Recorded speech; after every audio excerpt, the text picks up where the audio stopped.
Hi hello ಎಲ್ರಿಗೂ ನಮಸ್ಕಾರ. Daily ಏನಪ್ಪ ಬೆಳಗಿನ ತಿಂಡಿ ಮಾಡೋದು ಅಂತಲೇ ಯೋಚನೆ ಮಾಡ್ತಾಯಿದ್ದೀರಾ? ಯಾರೂ ಅಷ್ಟೇ ಯೋಚನೆ ಮಾಡೋಕ್ಕೆ ಹೋಗ್ಬಿಡಿ. ನನ್ನ ಪೇಜ್ನ ಯೂಟ್ಯೂಬ್ ಚಾನಲ್ನ ಸಬ್ಸ್ಕ್ರೈಬ್ ಮಾಡ್ಕೊಳ್ಳಿ. ನನಗೆ ಯಾವ ಥರ ಹೇಗೆಲ್ಲ ಬೇಕೋ ಅಂಥ ಫುಡ್ಡೆಲ್ಲ ನಾನು ಮಾಡ್ತಾಯಿದ್ದೀನಿ. ಬಟ್ ನಿಮಗೂ ಯೂಸ್ಫುಲ್ ಆಗುತ್ತೆ ಅಂತ ನಾನು ಇವತ್ತು ಸಿಂಪಲ್ಲಾಗಿ ಚಪಾತಿಗೆ ಯಾವ ರೀತಿ ಕಾಂಬಿನೇಷನ್ ಚೆನ್ನಾಗಿರುತ್ತೆ ಅಂತ ಒಂದ್ಸಲ ನೀವು ಟ್ರೈ ಮಾಡಿ ನೋಡಿ. ಯಾಕಂದರೆ ಹೆಸ್ರು ಕಾಳು ಮಸಾಲೆಗೆ ಬೆಂಡೆಕಾಯಿ ಹಾಕಿ ಬೆಂಡೆಕಾಯಿ ಮಸಾಲ ಮಾಡ್ತಾಯಿದ್ದೀನಿ.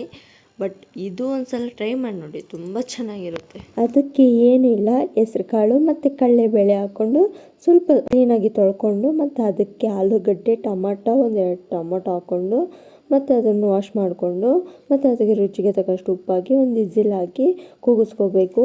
ಕೂಗಿಸ್ಕೊಂಡಿದ್ದಾದಮೇಲೆ ಬೆಂಡೆಕಾಯಿ ಎಲ್ಲ ತೊಳೆದು ಕಟ್ ಮಾಡಿ ಹಾಗೆ ಬೆಂಡೆಕಾಯಿ ಎಲ್ಲ ಬಾಡಿಸ್ಕೋಬೇಕು. ಸ್ವಲ್ಪ ಕಲರ್ ಕೂಡ ಬರಬೇಕು, ಆ ರೀತಿ ಬಾಡಿಸ್ಕೊಂಡು ಹಾಗೆ ಮಸಾಲೆ ರೆಡಿ ಮಾಡ್ಕೊಂಬಿಡೋಣ. ಒಂದು ಜಾರಿಗೆ ಒಂದು ಬೆಳ್ಳುಳ್ಳಿ ಎತ್ಕೊಂಡಿದ್ದೀನಿ. ಹಾಗೆ ಒಂದು ಈರುಳ್ಳಿ ಕೂಡ ಸ್ವಲ್ಪ ದೊಡ್ಡ ಸೈಜ್ ಎತ್ಕೊಂಡಿದ್ದೀನಿ.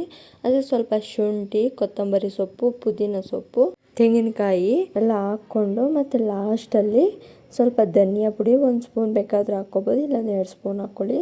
ಖಾರದ ಪುಡಿ 1 ಸ್ಪೂನ್ ಹಾಕ್ಕೊಂಡಿದ್ದೀನಿ. ಹಾಗೆ ನನಗೆ ತೆರಿಯಾಗಿ ರುಬ್ಕೊಂಬಿಡೋಣ ಅಂತ ನೀರು ಹಾಕ್ಕೊಂಡು ಸ್ವಲ್ಪ ಲಾಸ್ಟಲ್ಲಿ ಚಕ್ಕೆ ಲವಂಗ ಹಾಕ್ಕೊಂಡು ರುಬ್ಕೊಂಡಿದ್ದಾಯಿತು.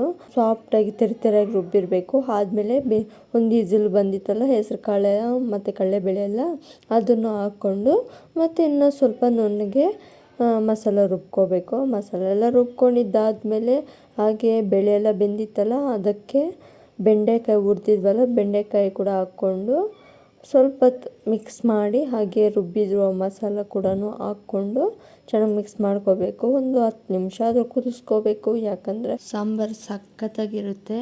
ಬಟ್ ಈ ಥರ ಒಂದು ಸಲ ನೀವು ಟ್ರೈ ಮಾಡಿ ನೋಡಿ. ಹೆಸ್ರು ಕಾಳಿಗೆ ಮತ್ತು ಕಡಲೆಬೇಳೆಗೆ ಹಾಕಿ ಬೆಂಡೆಕಾಯಿ ಹಾಕಿ ಮಸಾಲೆ ಯಾವ ಥರ ಮಾಡೋದು ಅಂತ. ಬಟ್ ಎಲ್ಲರೂ ಮಾಡಿರ್ತಾರೆ, ನನ್ನ ಸ್ಟೈಲಲ್ಲಿ ನಾನು ಮಾಡಿದ್ದೀನಿ. ಬಟ್ ನಿಮಗೆಲ್ಲ ಯೂಸ್ಫುಲ್ ಆಗುತ್ತೆ ಅಂತ ಅಷ್ಟೇ. ಬಟ್ ಯಾರಿಗಾದ್ರೂ ಗೊತ್ತಾಗಿಲ್ಲ ಅಂದರೆ ಒಂದ್ಸಲ ಟ್ರೈ ಮಾಡಿ ನೋಡಿ. ಅದಕ್ಕೆ ನಾನು ಸ್ವಲ್ಪ ಮುದ್ದೆ ಕೂಡ ಆಯಿತು. ಮುದ್ದೆ ಎಲ್ಲ ಮಾಡ್ಕೊಂಡು ಹಾಗೆ ಚಪಾತಿ ಕೂಡ ಮಾಡ್ಕೊಂಬಿಡೋಣ ಅಂತ ಸ್ವಲ್ಪ ಲೇಟ್ ಆಗೋಯಿತು. ಯಾಕಂದರೆ ನನ್ನ ಹಸ್ಬೆಂಡ್ಗೆ ಲಂಚ್ ಬಾಕ್ಸ್ ಬೇರೆ ಬೇಕಾಗಿತ್ತು. ಲಂಚ್ ಬಾಕ್ಸ್ ಬೇಕಾಗಿರೋದ್ರಿಂದ ಏನೆಲ್ಲ ಮಾಡಬೇಕು ಅಂತ ಯೋಚನೆ ಜಾಸ್ತಿ ಆಗಿಬಿಡುತ್ತೆ. ಬಟ್ ನನಗೇನೋ ಈ ಥರ ಇರುತ್ತೆ, ಬೇರೆಯವ್ರಿಗೆಲ್ಲ ಯಾವ ಥರ ಇರುತ್ತೋ ಏನೋ ಗೊತ್ತಿಲ್ಲ.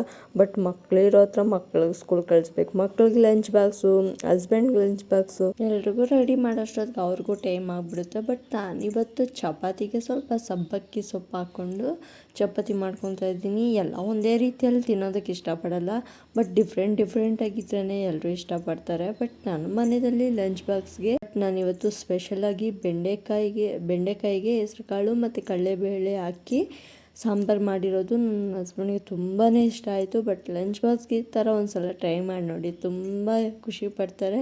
ಇಷ್ಟಪಟ್ಕೊಂಡು ಮಾಡಿಕೊಡಿ, ತುಂಬ ಖುಷಿಯಾಗಿ ಊಟ ಮಾಡ್ತಾರೆ. ಬಟ್ ಮಕ್ಕಳಿಗೂ ಅಷ್ಟೇ ಈ ಥರ ಒಂದು ಸಲ ಟ್ರೈ ಮಾಡಿ ನೋಡಿ, ತುಂಬ ಖುಷಿ ಬೀಳ್ತಾರೆ. ಬಟ್ ನಾನು ಈ ವಿಡಿಯೋ ಎಲ್ಲಿಗೆ ಎಂಡ್ ಮಾಡ್ತಿದ್ದೀನಿ. Thank you, bye.